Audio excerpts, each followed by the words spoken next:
Mel. Mel? Heather nudged me. The sandwich I held had my full attention. What? Look, is that who I think it is? Both Hallie and I faced the doors of Sweet Charlene's cafe to see who had captured Heather's attention.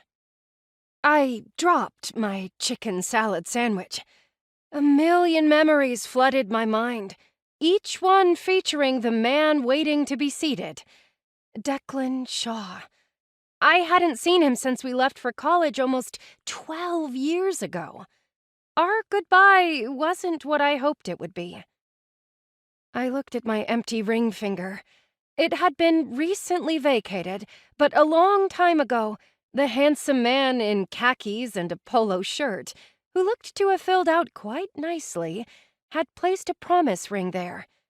I still remember staring at the tiny diamond in a white gold band. I was so torn. I loved Declan Shaw, but we were too young.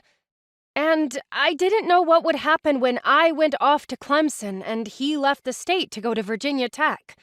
How could we possibly promise each other forever when we were 18? He couldn't see why we wouldn't.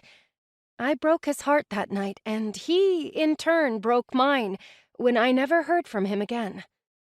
"Did you know he was in town?" Hallie asked me.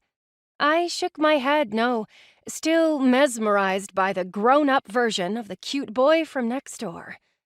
His sandy brown hair was shorter than it used to be, and his chest had broadened.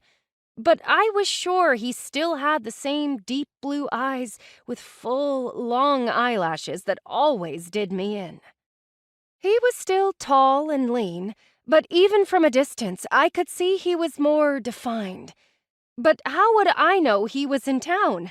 I was barely back in Amber Bay myself, and I was still reeling from my divorce, and I had other things on my mind. I placed a hand on my midsection and breathed. My best friends in the world both looked at me with interest. Hallie and Heather Orton, twins extraordinaire. Fabulous interior designers and recent owners of their own interior design firm, H2O Designs. I loved that name. But most importantly, they had been a rock and lifeline, especially the last several months. Two sets of identical brown eyes focused on me. Hallie, the artist, as we liked to call her, with the short dark hair that was currently streaked blue, leaned across the table. "You should go say hi." "No way," Heather argued. She was the assertive one, with what you might call classic beauty. They were both gorgeous, but Heather always wore her hair in long waves like in a Pantene commercial, and she dressed like she owned Macy's. If he wants to talk to her, he'll have to come here.